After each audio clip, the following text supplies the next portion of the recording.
Très bien, bonjour à tous. Donc, je remercie donc à tout le monde d'être présent à ce webinaire donc, de Télécom Valley, organisé par la communauté Test et Qualité Logicielle. Donc, moi, je suis Julien Vennepoix-Québec, je suis donc l'animateur de cette commission. L'idée, c'est de prendre quelques secondes pour vous présenter un petit peu plus Télécom Valley pour les gens qui ne connaissent pas, sachant qu'aujourd'hui, nous sommes sous forme webinaire et non pas physique. Donc, il y a des gens qui peuvent participer à ce webinaire qui ne connaissent pas forcément l'association. Donc, Télécom Valley, en quelques mots, en fait, c'est une association de professionnels du numérique qui est basée sur la Côte d'Azur, donc notamment à Sophia Antipolis, et qui a pour vocation d'animer justement toutes les activités liées au numérique dans la région. Aujourd'hui, ça représente effectivement un écosystème qui a déjà plus de 30 ans.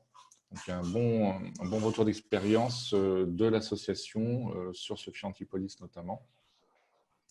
Et donc, l'objectif, c'est de fédérer et d'animer cet écosystème du numérique, favoriser la montée des compétences des membres, les échanges entre membres de cette association. On va retrouver des grands groupes, des startups, des PME.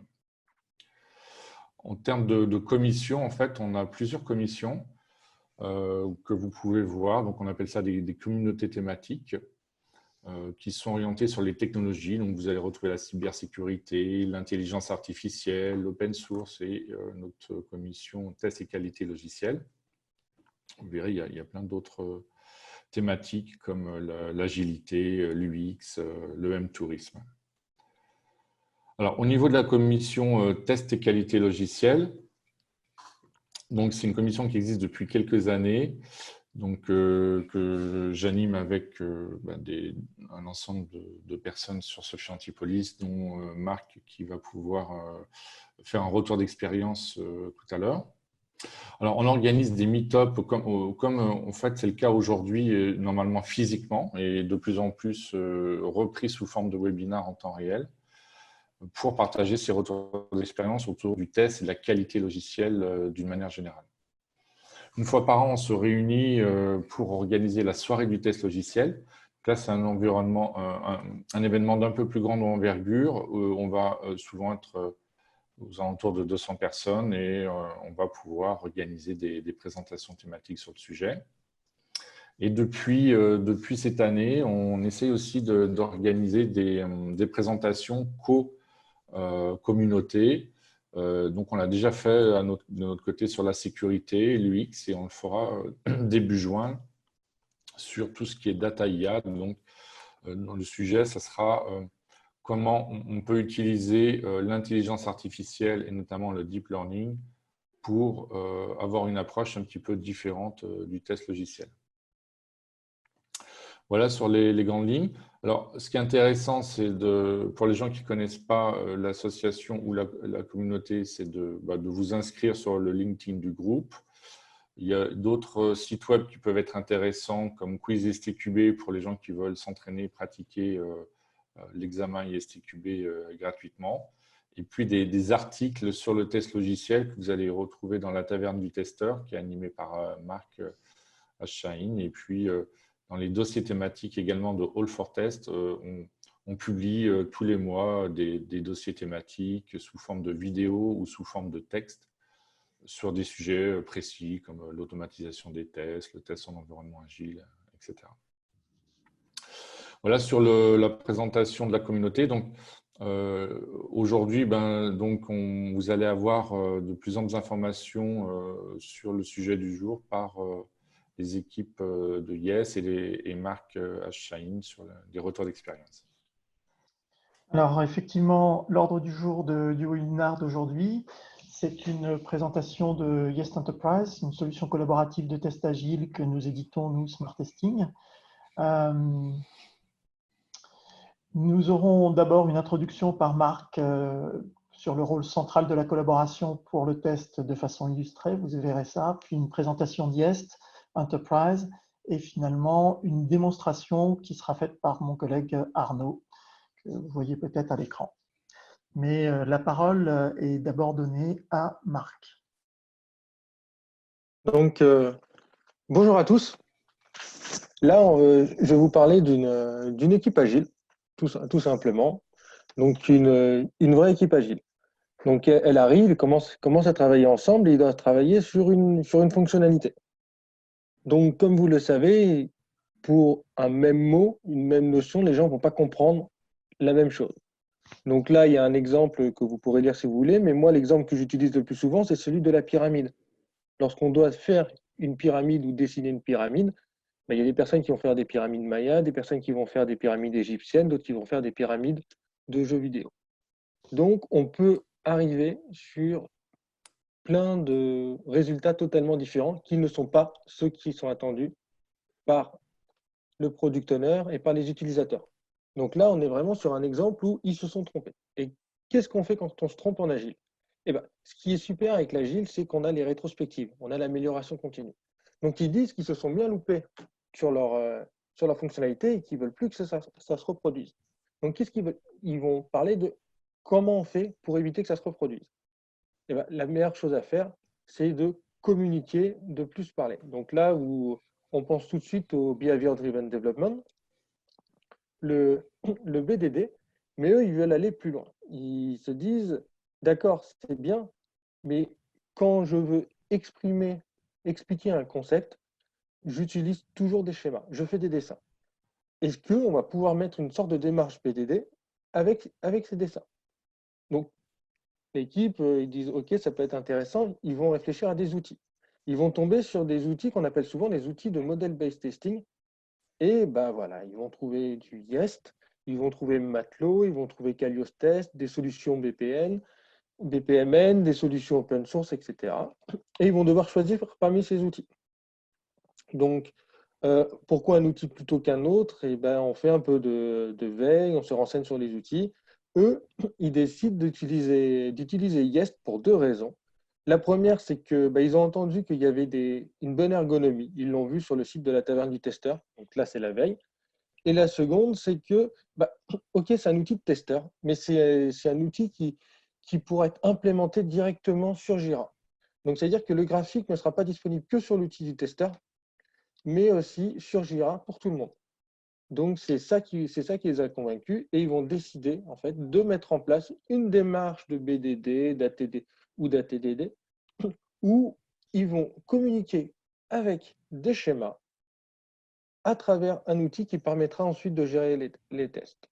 Voilà. Donc, pour ça, ils ont décidé de prendre Jest. Comme je dis, ils auraient pu prendre un autre, mais ils ont pris celui-là pour deux raisons qui ont été expliquées avant. Voilà. Donc ils ont bien fait. Comment ils vont faire pour le mettre en place? On va vous donner un exemple d'utilisation de cet outil Jest, que vous avez sûrement entendu parler, et du nouveau plugin qui est sur Jira. Merci Marc. Donc ils ont en effet eu bien raison de choisir Jest et en fait la solution dont parlent les personnages de l'histoire contée par Marc, c'est Jest Enterprise, une solution nouvelle, collaborative de test agile pour les équipes QA du système d'information. Cette solution a été conçue pour soutenir la mise en œuvre des grands principes du test agile, notamment ceux de l'ATDD et du BDD dont a parlé Marc. Rappelons que ce que sont ces grands principes. Alors, le premier, c'est la collaboration, on l'a bien vu, la collaboration continue entre les trois amigos, le PO ou l'analyste métier, les développeurs, les testeurs, auquel maintenant on rajoute de plus en plus souvent le représentant de la production, c'est-à-dire la partie Ops de DevOps. Donc maintenant, on parle plutôt des quatre amigos. Pour bien collaborer, eh bien, il faut un langage commun. Il faut d'abord bien se comprendre et cela commence par le fait de parler la même langue. Un autre principe clé de la TDD et du BDD, c'est l'expression du besoin qui se fait sous forme de critères d'acceptation renforcés par une scénarisation des tests. On parle aussi de spécification par l'exemple. Un autre élément clé des approches agiles, c'est évidemment la transition rapide vers le test automatique pour les tests de non-régression et ceux d'intégration continue. Et enfin, dernier principe assez important aussi, c'est le concept de documentation vivante du produit. Alors, la solution Jest Enterprise dont parlait Marc, qu'est-ce que c'est? La solution a deux composantes, une application Jest dans Jira et une application Jest Enterprise sur le poste de travail du testeur. Ces deux composantes sont synchronisées entre elles et communiquent avec un langage commun graphique évidemment, à base de diagrammes, lesquels diagrammes représentent en fait des workflows de tests. L'application Jest permet de scénariser les tests au sein de Jira, au plus près des épiques, des features, des user stories, et de renforcer les critères d'acceptation dans le backlog du produit, en capturant des exemples d'usage en fait.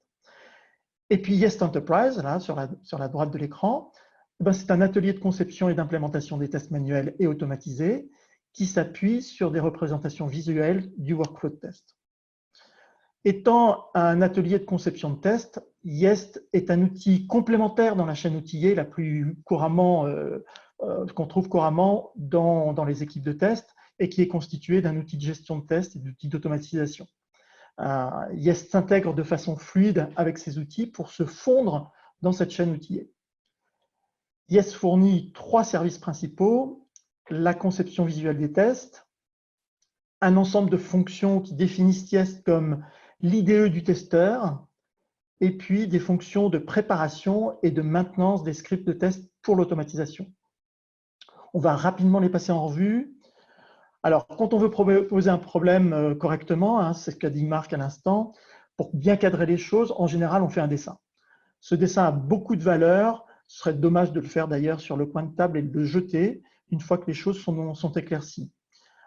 Donc, Jest propose aux testeurs un éditeur de workflow de test pour cadrer leur travail de conception, ce qui permet ensuite de mieux communiquer, comme on l'a vu dans la BD de Marc, et d'identifier les tests les plus pertinents. On dit souvent qu'un problème clairement posé est à moitié résolu. Un autre ensemble de services fournis par Jest peuvent être regroupés sous le vocable IDE du testeur. Alors, il y a génération automatique de tests, factorisation des changements, assistant à la création des jeux de données, autocomplétion, etc., etc. Enfin, tout ça, ce qui est important, c'est que le résultat est clair et il se matérialise par des gains de productivité à 2 chiffres. Beaucoup d'équipes de test aujourd'hui font des efforts considérables pour gagner 2-3% en productivité. Elles oublient souvent d'aller exploiter le réservoir de productivité formidable que constituent les phases de conception et d'implémentation des tests. Et puis le troisième service principal apporté par Jest, c'est d'assurer une automatisation pérenne et économique des tests. Comment ? Pour faire simple, disons que Jest organise et soutient la collaboration entre les testeurs fonctionnels d'une part et les automaticiens d'autre part, et en fait fait du test automatique le projet de l'ensemble de l'équipe et pas seulement le problème de l'automaticien de test.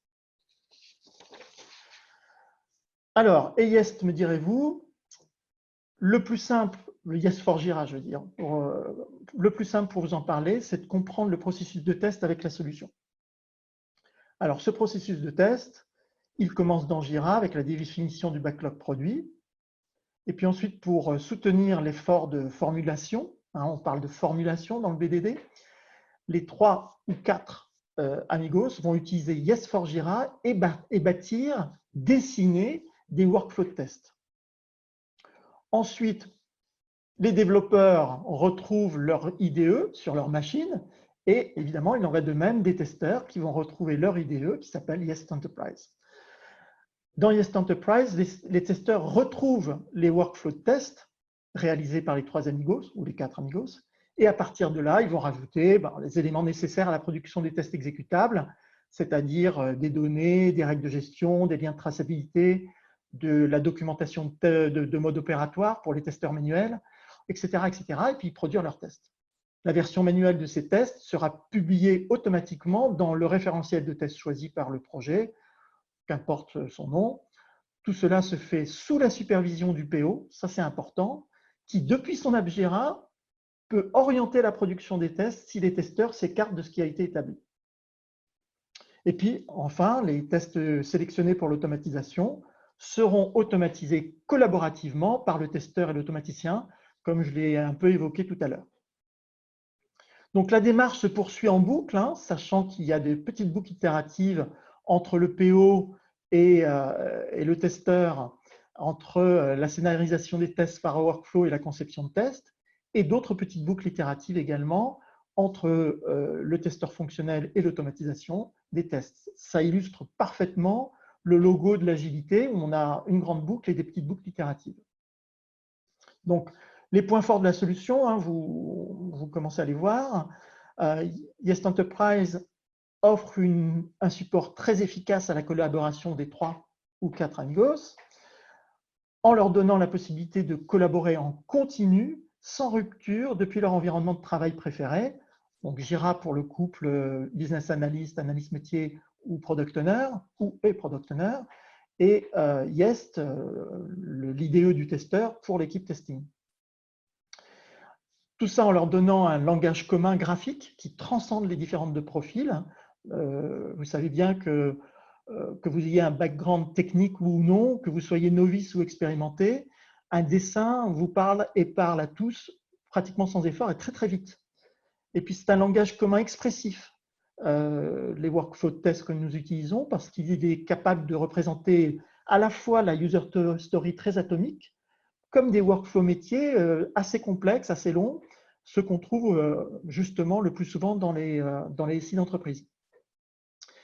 Et puis, ce langage commun sous forme de workflow graphique, il constitue la colonne vertébrale d'une documentation vivante du produit. À ce sujet, il y a un épilogue à la petite histoire de Marc et je vais lui laisser vous la raconter. À toi, Marc. Donc, l'équipe a commencé à mettre en place tous ces processus. Elle a suivi les actions qu'elle avait choisies lors de sa rétrospective et elle continue. Et on est sur de l'amélioration continue. Donc oui, ça fonctionne assez bien, mais ils veulent aller plus loin. Et comment aller plus loin? Parce que pour l'instant, ils font des schémas pour chaque user story, ils discutent bien avec le PO, etc. Bah, comment aller plus loin? Il y a plusieurs possibilités. La première, c'est avoir un schéma qui représente le produit dans son ensemble et pas seulement des user stories. C'est s'en servir pour faire de la documentation vivante. C'est ça qui va permettre de fusionner les tests et les spécifications et avoir des spécifications qui sont toujours à jour. C'est un grand point fort. Et enfin, mieux gérer la maintenance et étendre la communication. Quand je dis étendre la communication, c'est le PO. Lui, il va faire ses schémas. Il peut aller voir les métiers pour leur dire « Regardez ce que j'ai fait, regardez ce que j'ai voulu faire ». On encourage la collaboration, la communication. La communication, elle peut aller au-delà de l'équipe et elle doit aller au-delà de l'équipe. Et avec ces schémas, comme on dit, on peut toucher n'importe quel type de public, quel que soit son niveau technique. Donc, ils décident de mettre ça en place pour essayer d'aller encore plus loin et d'utiliser au maximum l'outil. Merci Marc pour la fin de l'histoire. On va d'ailleurs arriver très vite à la démo maintenant. Juste pour vous rappeler, donc, outre les aspects de collaboration et de langage commun, bien, la solution va offrir toute la puissance productive de Jest. On en a déjà parlé, je ne reviens pas dessus, mais évidemment, il faut le garder en tête. Voilà. Alors, avant de passer à la démo qui va être faite par mon collègue Arnaud, sachez que vous pouvez essayer la solution Jest Enterprise. La pièce est d'ores et déjà disponible sur la marketplace Atlassian, à la fois pour Jira Server et pour Jira Cloud. Et cerise sur le gâteau, elle est gratuite. L'application desktop Jest Enterprise, elle, n'est pas gratuite, mais il existe des licences d'évaluation, elles, qui sont gratuites, évidemment. Et vous pouvez nous contacter pour faire un essai. L'adresse internet, l'adresse email s'affiche là. Et si vous souhaitez être accompagné dans cet essai, eh bien, veuillez noter que Call for Test vous offre une journée d'accompagnement gratuit, donc opportunité à saisir. Voilà, je ne vais arrêter de parler et laisser mon collègue Arnaud vous montrer tout ça en live par une démo. À toi de jouer, Arnaud.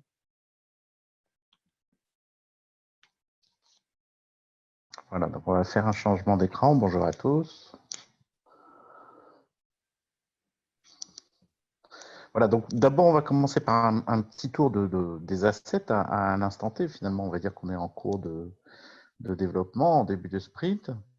Et puis, ensuite, on va les modifier, voir les évolutions et voir comment ça fonctionne en suivant chacun des rôles qui ont été listés par Michel. Donc, on va commencer par des nouvelles user stories, leur implémentation, leur réalisation sous forme de scénario de test. Et puis, on prend un bref passage sur la partie automatisation. Donc, l'état actuel de notre développement, donc c'est une application de crédit à la consommation sur laquelle on développe. Et puis, donc on a déjà un certain nombre de user stories qui ont été écrites, puisque c'est du crédit à la consommation. Donc, en fonction du type de produit, on va avoir des traitements particuliers. Donc, on a aussi donc ces 2 user stories là sont déjà implémentées, et puis on a une nouvelle qui est prête là, qui va venir. Et on a une, donc sous forme d'un ticket Jira, donc à partir de la pièce par Jira, on a la description du parcours applicatif suivi par cette application pour la partie test.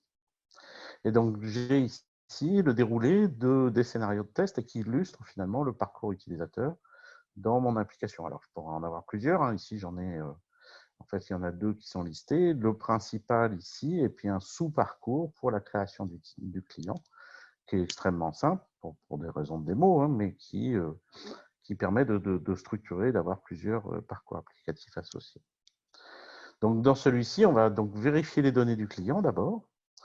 Ensuite, on peut à la volée créer le client, ensuite vérifier ses données, ses caractéristiques, et puis signer et enregistrer le contrat donc, de ce crédit. Comme c'est un parcours destiné à faire du test, on va aussi avoir le traitement des canaux passants qui seront réalisés sur les données du crédit. Si le crédit est invalide, eh ben, le test va s'arrêter là et le parcours ne continuera pas. De la même façon, si le client est inéligible, on va s'arrêter à ce niveau-là. Voilà. Donc ici, on illustre plusieurs façons de dérouler ce crédit et plusieurs façons d'en sortir d'une certaine manière. Donc ça, c'est la partie qui a été faite et développée en collaboration entre le PO et puis les testeurs, et pourquoi pas les développeurs. Chacun a compris, participé.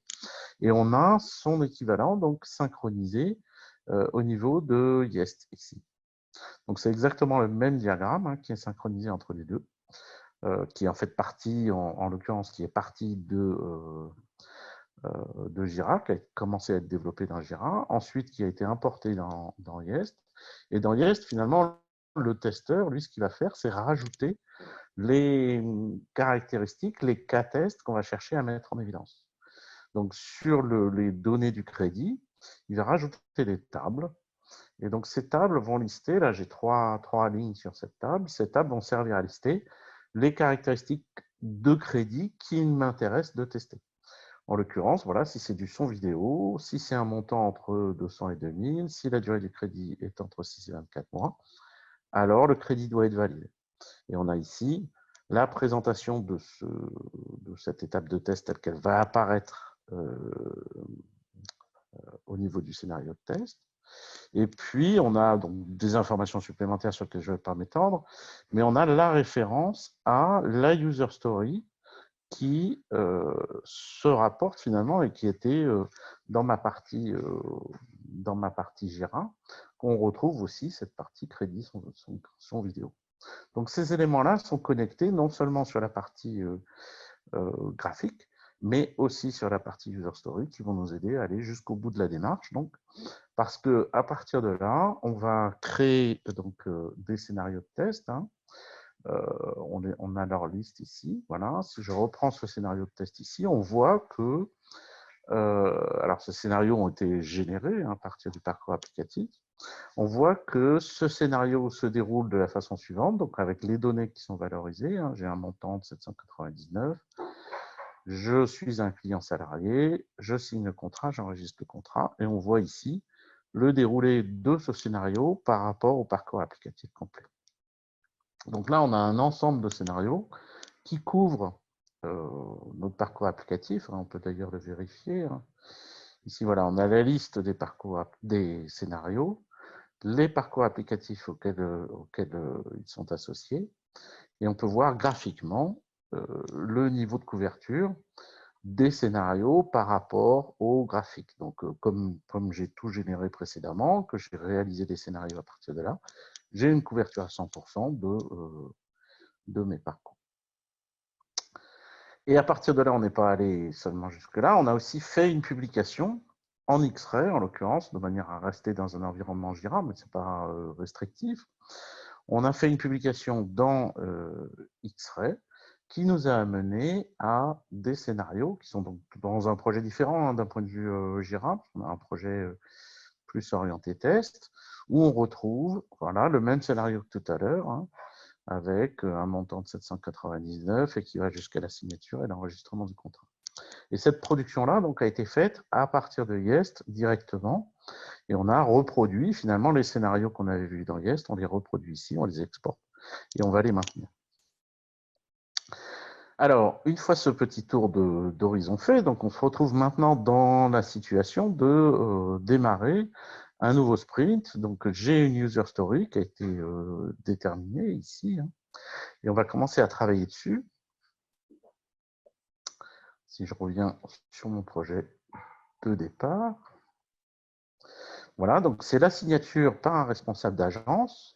Et donc, on dit ici, voilà, cette nouvelle user story dit que si le montant dépasse 600 €, à ce moment-là, il faut qu'il y ait une double signature qui soit faite et que le responsable d'agence signe aussi. Donc, quel va être l'impact de cette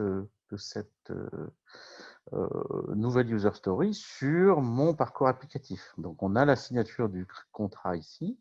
On va amender finalement ce diagramme.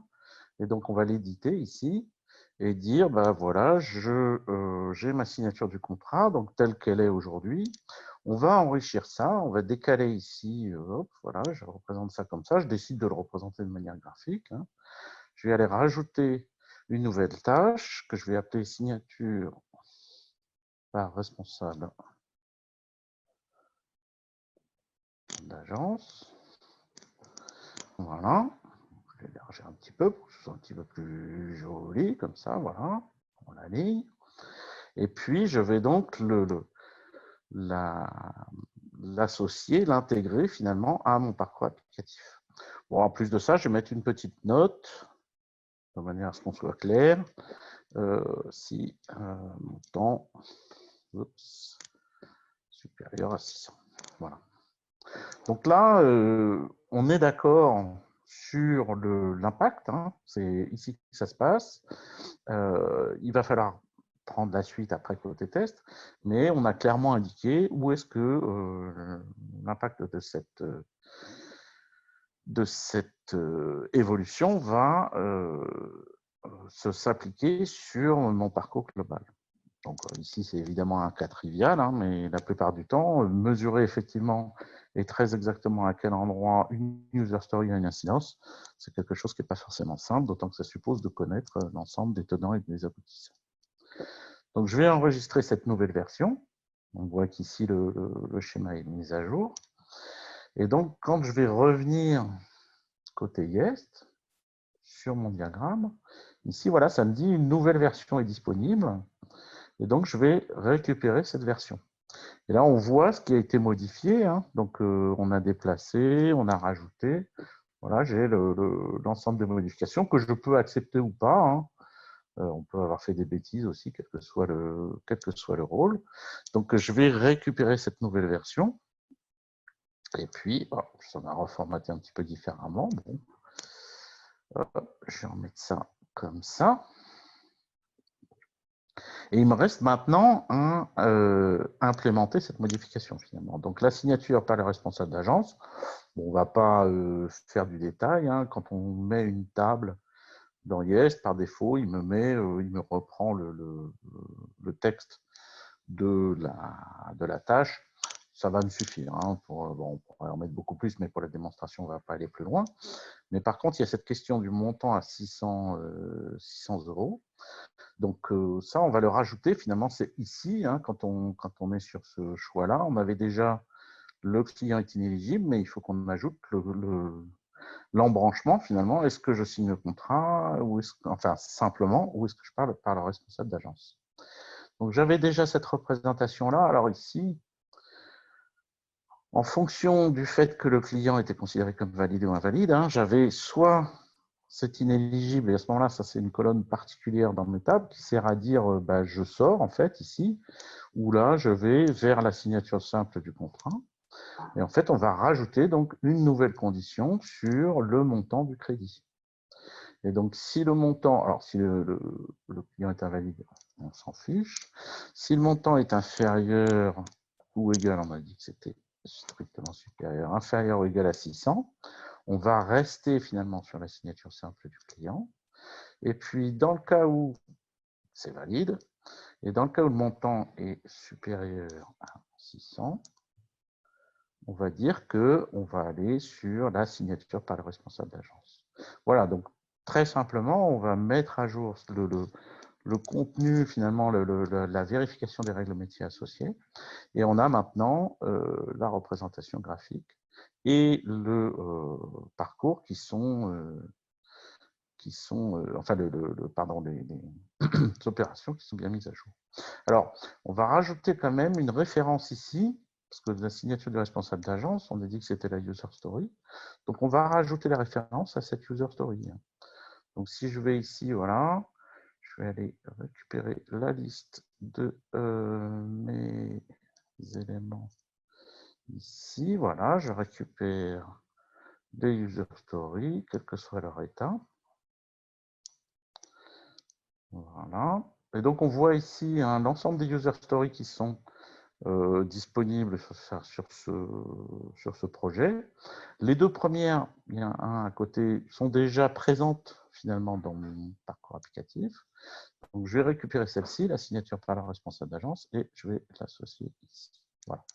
Et de cette manière-là, je vais conserver le lien, et j'aurai un lien de traçabilité qui sera mis en place au niveau X-Ray entre cette user story et puis mon scénario de test.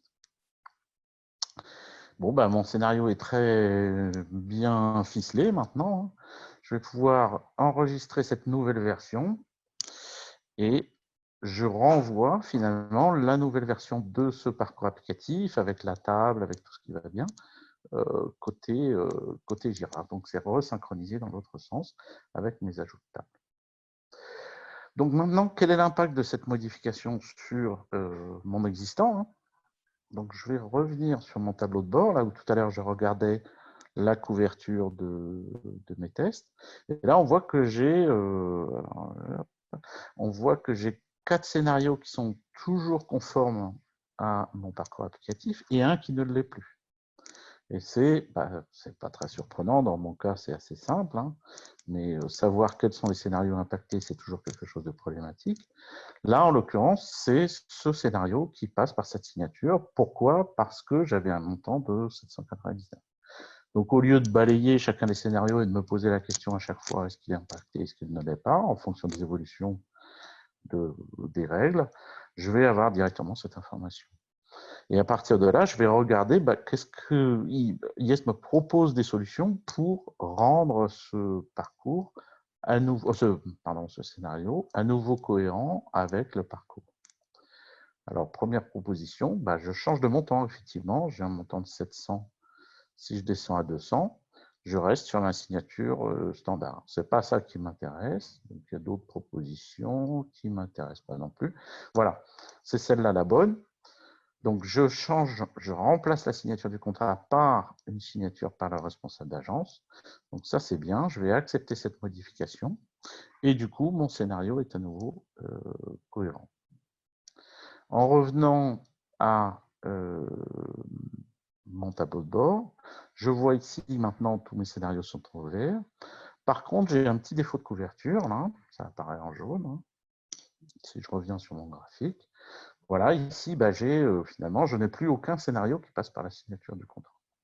Bon, on pourrait en produire un de plus, mais mettons que j'en ai pas l'usage ou que j'ai des contraintes qui font que je ne vais pas pouvoir avoir le temps d'exécuter tout le petit monde. Donc, mais en tout cas, j'ai les moyens de savoir ce qui se passe et quels sont les manques. Donc, il nous reste à mettre à jour nos scénarios de test. Donc, pour ça, on va refaire une publication. Hop, je me reconnecte à Jira. Je republie mes scénarios de test. Et en fait, ce que fait Yest, c'est qu'il vérifie les scénarios qui étaient présents déjà et ne modifie que ceux qui ont évolué. Et en l'occurrence, c'est mon scénario contrat enregistré. Là. Un step a été mis à jour, hein, puisque j'ai changé de mode de signature. Et on a rajouté le lien avec la user story. Donc, si je reviens maintenant, hop, je rafraîchis ici. Ben, la signature du responsable d'agence, maintenant, elle est associée d'une part à mon parcours applicatif de crédit et d'autre part à mon scénario de test qu'on voit ici. Voilà, le déroulé du scénario de test avec la signature par le responsable d'agence. Voilà, donc juste en quelques minutes, on a fait cette modification en ce qui concerne la partie test manuel. De la même façon, on peut avoir un équivalent sous forme automatisée hein, pour ces scénarios de test. Et en l'occurrence, la façon dont on représente ça ici, donc c'est sous une forme Java. Hein. On va dire finalement pour chacune de mes actions de test, quel est son équivalent sous forme d'appel à une séquence de mots-clés. Donc j'ai différentes actions d'utilisation, enfin d'utilisateurs qui ont été faites, des actions de test, pardon, qui ont été faites utilisées dans mes scénarios. La vérification des données du crédit, hein, qu'on retrouve ici, vérification de données du crédit, vérification de données du client. Et ça, on a ça sur plusieurs scénarios, évidemment, vérification des données du crédit et du client. Et donc, on va dire comment chacune de ces actions est automatisée, sous quelle liste de séquences d'appel à des actions de test on représente cette action. Donc, il reste ici, puisque j'ai rajouté la signature par la responsable d'agence, il me reste à indiquer comment je vais automatiser cette action-là. Donc, on va faire ça de manière assez simple en réutilisant des mots-clés existants. Hein. On pourrait aussi avoir besoin d'un nouveau mot-clé. Bon, on va dire clic, bouton, sign, resp. Voilà, oups, on ne va pas chanter, non, on va signer plutôt. Voilà, donc ça permet d'implémenter directement ce scénario qui a été modifié. On peut voir sa transcription ici, hein, voilà, j'ouvre le browser, etc. Et on voit le clic-bouton Sign Resp qui correspond à l'action signature par le responsable de l'agence. Donc il ne nous reste plus qu'à publier, alors je fais ça très vite, hein, mais le principe est là, vous pourrez voir plus en détail. Et les scénarios sont mis à jour. Hop, je rafraîchir ça. Voilà, et la signature du contrat. On a la présentation du scénario sous forme Java, ici, avec les jeux de données, on ne rentrera pas dans ce détail-là, et on voit la signature par le responsable qui est apparu dans l'appel ici à ce script. Donc, éventuellement, il y a des besoins, en l'occurrence, c'est peut-être pas la peine, mais il peut y avoir des besoins de mise à jour ou de création de nouveaux mots-clés. Mais de manière assez simple, on peut faire évoluer les scénarios, leur implémentation, sans nécessairement faire venir un automaticien de test à chaque fois, puisque la difficulté de l'automatisation, c'est pas tellement le temps passé à réaliser un scénario de test hein, par rapport à une séquence d'actions bien déterminée comme ici, mais c'est le fait d'avoir à disposition la ressource qui va bien, l'automaticien de test qui va bien, parce que généralement, ils sont très surchargés, ils ont déjà beaucoup de travail, donc leur faire intégrer les évolutions fonctionnelles, puis les mettre en musique dans un scénario sur lequel ils n'ont pas mis la main depuis longtemps, c'est toujours quelque chose de compliqué. Voilà, j'ai terminé avec le cycle. Et donc, on va pouvoir passer aux questions s'il y en a. Oui, alors justement, on a peut-être oublié de rappeler qu'il fallait utiliser la fonction converser pour poser vos questions. Donc, n'hésitez pas à utiliser euh, le Oui, petit on l'a icône expliqué en converser qui se début, trouve oui, en bas effectivement. de votre écran pour, euh, pour Alors, poser vos moi questions. j'avais une question, effectivement, pour repréciser le contexte. En fait, donc là, on a vu qu'on utilisait différents outils. Donc, X-Ray, qui est un outil de gestion de campagne de tests intégré à Jira. Jira qui gère différentes choses, de plein de tâches dans un process de développement, mais notamment les anomalies. La question que donc je voulais poser éventuellement, c'est est-ce qu'on a besoin de se connecter à un outil de gestion de campagne de test existant ou est-ce que Yes peut remplacer un outil de gestion de campagne de test? Est-ce que vous pouvez préciser un petit peu le fonctionnement? Alors, la vocation de Yest, ça n'est pas c'est pas un référentiel de test, au sens exécution, gestion des campagnes, gestion des résultats d'exécution, suivi des anomalies, etc. C'est pas notre métier. Nous, notre métier, c'est la conception et l'implémentation des tests. Donc, on va déverser dans un référentiel de test qui peut être X ou Y. En l'occurrence, on a pris X-Ray, mais ça n'est qu'un exemple. Ok, très bien. Donc là, on parlait de DATDD et de BDD. On n'a peut-être pas repris le… Donc BDD n'impose pas une synthèse Gherkin, mais on retrouve souvent cette approche-là. Dans les cas de tests que tu as pris en exemple, ce n'était pas forcément sous forme d'une synthèse Given-Wenzen dans ce cas-là. Alors, Comment est-ce que tu peux faire un petit commentaire quand tu veux avoir une syntaxe BDD? Est-ce que ça va générer le given Wenzen ou pas? Voilà. Pour nous, en fait, la partie qu'on va exploiter par rapport à un usage, alors c'est pas, faut distinguer BDD et Cucumber. Hein. Là, Oui, je tout parle à fait. de Oui. l'usage Cucumber, donc on va utiliser Cucumber en tant qu'élément d'automatisation. Et donc, on a la possibilité de générer des scénarios Cucumber. Alors, aujourd'hui, soit du Cucumber sous forme fichier texte, donc qui sera intégré à comment dire, un environnement d'exécution style Jenkins, etc. Ou alors sous une forme Cucumber à l'intérieur de X-Ray. Donc là, on a vu la partie représentation manuelle de X-Ray. On pourrait aussi avoir la représentation sous forme Cucumber. D'accord. Donc, il y avait justement une question d'un de nos participants sur le sujet. À quel moment Gherkin est-il utilisé dans le processus? Donc, effectivement, c'est quand vous avez vu tout à l'heure la séquence des appels aux mots-clés, eh bien, cette séquence d'appels aux mots-clés, peut-être que tu peux remontrer ça à Arnaud, on peut très bien l'avoir en forme de given Wenden pour une intégration avec Cucumber. D'accord. Voilà. Oui, parce qu'en fait, dans l'approche BDD, on va essayer de faciliter la conversation via cette approche, une grammaire structurée et surtout en créant la conversation entre les amigos. Et là, dans votre approche, on voit que vous créez la conversation autour de la conception graphique. Donc, c'est une approche qui est différente, mais qui me semble assez intéressante, notamment lorsqu'on est sur des projets sur lesquels on a des PO qui sont plus métiers que techniques. Et peut-être que ça ne leur oblige pas, dans un premier temps, à passer par cette structuration en Given Wenzen et rester sur une approche graphique qui est compréhensible par tout le monde. Donc, c'est, je pense, aussi ça l'intérêt de cette approche outillée qu'on ne retrouve pas sur tous les outils du marché aujourd'hui dans les environnements agiles.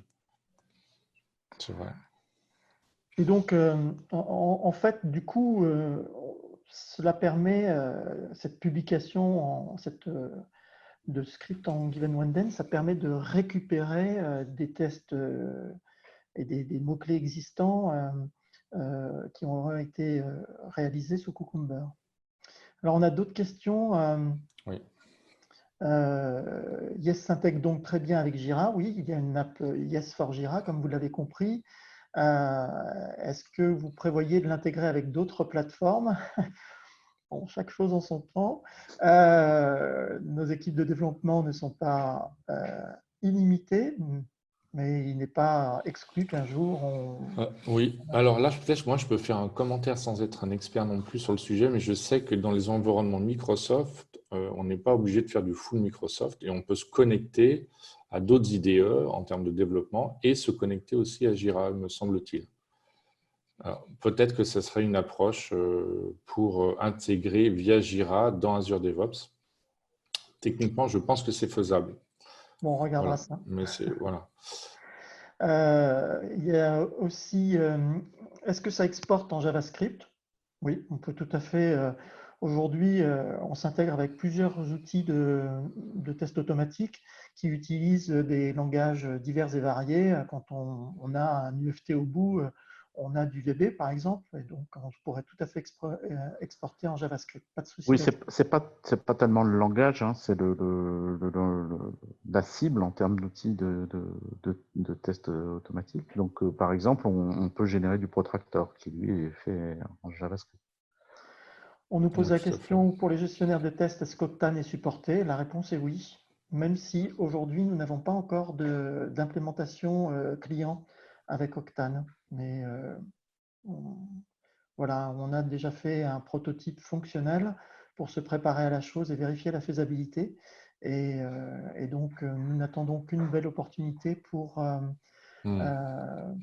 nous intégrer avec Octane de façon plus industrielle. Robot Framework, pareil, on a déjà une intégration avec Robot Framework, c'est déjà fait. Et c'est utilisé. Et c'est Contrairement à utilisé en Octane. plus. Voilà, donc là, c'est implémenté et utilisé par un client ou plusieurs, je ne sais plus. Alors, en ce qui concerne l'interaction avec le DOM, alors là déjà, Alors, en l'occurrence, bon, je vais répondre à cette question-là. Ça n'est qu'un exemple. C'est-à-dire que, et d'ailleurs, je n'ai pas utilisé des vrais XPath, hein, c'est assez simpliste ce que j'ai fait là sur cet exemple-là. En fait, ce que Jest utilise, ce sont des mots-clés, c'est-à-dire que c'est vous qui allez définir la liste des mots-clés utilisables avec leurs paramètres. Donc, ce que je voulais représenter au travers de cet exemple, et on est tombé sur quelqu'un qui avait l'œil, c'est les différents niveaux de granularité qui sont possibles. Donc, de manière générale, ce n'est pas forcément une très bonne idée d'utiliser des mots-clés très techniques, hein,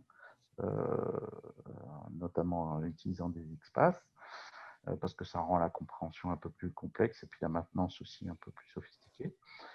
Mais c'est possible. Voilà. Donc, mais ça n'a aucun caractère obligatoire. En fait, ce qu'on fait, c'est utiliser des mots-clés qui sont déclarés ou qui sont construits suivant les outils. Hein, puisqu'il y a des outils qui manipulent directement la notion de mots-clés, comme Test Complete, Ranorex, Cucumber notamment. Hein. Oui, en fait, il faut des frameworks d'automatisation orientés keyword. Voilà, mais ce qui est Voilà, une bonne pratique de toute façon. oui, Hein. vous vous connectez sur les frameworks en place. En grosso modo, qu'on fasse de l'identifiant par ID, par CSS, par XPath, ça n'a Ça, pas trop d'impact. ou avec des choses beaucoup moins techniques que ça, Oui, tout à fait. quand même de meilleurs goût. Alors, on a une autre question. On nous pose la question de savoir si notre solution est uniquement pour des tests de GUI, hein, d'interface utilisateur. Est-ce qu'on peut imaginer des parcours pour des API REST, par exemple, ou des actions en BDD? Je te laisse répondre. Oui, en l'occurrence, donc si on est sur la partie automatisation, hein, puisque vous parlez d'API REST, donc ce qu'on manipule, c'est à notre niveau, hein, ce qu'on manipule, c'est des mots-clés qui devront être implémentés par les automaticiens. Donc dedans, on peut très bien utiliser une couche REST ou d'autres choses. Donc des actions en BDD, en fait en Cucumber. Donc je vais vous montrer ça tout de suite. Hop, on en parlait tout à l'heure. Je repartage mon écran. Voilà, là, bon, c'est le même contenu de projet, mais dans un état différent. Mais ici, voilà, ça, c'est la vision automatisé finalement de mon scénario de test, avec des jeux de données qui sont manipulés dedans et sous une forme Cucumber. Donc, en fait, en l'occurrence, ici, les mots-clés qui sont disponibles, on va directement les chercher dans le code Java qui implémente ces mots-clés et on les réutilise ici. Donc, une fois ces fichiers features écrits, on peut directement exécuter des tests à condition que les mots-clés soient implémentés. On a une dernière question, je pense qu'après on va devoir clore. Et la question, c'est notre question favorite. Les schémas de test peuvent-ils être exportés ou importés vers l'extérieur? Je pense à un format BPMN. Si j'avais déjà un existant BPMN genre sous Camunda ou Visagi, puis-je importer pour travailler avec? Alors, notre réponse à cela, bon, l'export, on peut effectivement prévoir des exports, pourquoi pas, sur des outils de BPMN. Concernant l'import, on a déjà fait ça. Néanmoins, gardez bien en tête que l'objectif de YEST, c'est de dessiner des parcours de test. Et ce n'est pas toujours le cas dans les outils BPMN. Et donc, il pourrait y avoir un travail de réinterprétation des BPMN réalisé sur Visagi ou Camunda à l'intérieur de YEST pour que ça devienne des parcours pour le test, pour la génération de tests, et non pas des parcours, enfin des BPMN pour de la documentation. Voilà. Ne pas penser que le BPMN va être exploitable en l'état à 100% dans YEST, parce que généralement, il est fait pour une autre finalité, un autre objectif que celui du test. Or, nous, dans YEST, notre finalité, le dessin, il a comme finalité de produire des tests. Et il est en fait déjà en lui-même une expression des tests. Parce qu'on embarque en fait les critères d'acceptance dans la conception. Et c'est bien, en fait, c'est bien l'approche qu'on va retrouver dans le BDD ou la TDD, et c'est bien ça qui va nous faire gagner du temps pour la génération semi-automatique, automatique ou manuelle de cas de tests derrière. Enfin, nous, on l'a expérimenté. Voilà, quand on crée cette conversation avec le PO, mais qu'on lui dit « mais comment tu vas tester ce truc-là? Ah oui, mais attends, il faut que j'ai cette donnée en entrée et j'attends ça en retour. Ah non, mais cette donnée en entrée, je ne peux pas l'avoir comme ça. » Et c'est là qu'on va se poser des questions vraiment en amont sur la faisabilité de tester cette story, entre guillemets. Si une story n'est pas testable liée à cette conversation, ça ne sert à rien d'aller plus loin. Donc effectivement, par rapport à la question ou de descriptif de process métier, sans se poser ces questions de comment on va tester, du coup, ça engendre souvent un effet Joule parce que le testeur doit revenir derrière, demander au PO « Ah ouais, j'ai bien compris ton truc, mais comment on va tester ce truc-là? Ce n'est pas clair. » Et donc, vraiment, l'intérêt de cette méthode qui est matérialisée par votre outil, mais qui est générique à la poche test-driven, en fait. C'est cette philosophie que nous, on trouve vraiment intéressante aujourd'hui sur les projets et qu'on peut retrouver à différents niveaux de test. Donc là, aujourd'hui, on a parlé des niveaux de test système, les niveaux de test fonctionnels. La problématique se retrouve aussi sur les tests unitaires, où on peut faire du TDD pour les tests unitaires, pour les développeurs. Bon, voilà. Grosso modo, alors, exactement. Là, juste, moi, je fais ces précisions pour bien clarifier justement les différents niveaux de test, les différents niveaux. Mais en termes de philosophie, on se retrouve sur une philosophie de test-driven d'une manière générale. C'est ça qui fait gagner du temps, c'est ça qui enlève les incompréhensions. C'est pour ça que là, voilà, au niveau d'All4Test, on essaye de, quand c'est possible, sensibiliser nos clients sur ces approches qui vont faciliter cette conversation et faire gagner en productivité pour les équipes. Donc, on va retrouver vraiment cette notion de… Pour améliorer la qualité, ce n'est pas simplement mieux tester, il faut mieux spécifier, mieux développer. Et c'est cette approche globale qui va faire vraiment gagner en productivité l'ensemble de l'équipe. Je ne sais pas s'il y avait d'autres questions ou si on a fait le tour. Je crois que c'était la dernière question, donc on a dû faire le tour. On peut du coup conclure. Donc, juste un petit crédit pour le dessinateur de la bande dessinée de Marc. Et puis, voilà, vous avez également une adresse email si vous avez d'autres questions à poser ou d'autres renseignements sur les événements de Telecom Valley. Merci beaucoup. Merci à tous et merci pour votre participation et vos questions. Merci beaucoup. À bientôt pour un événement Telecom Valley.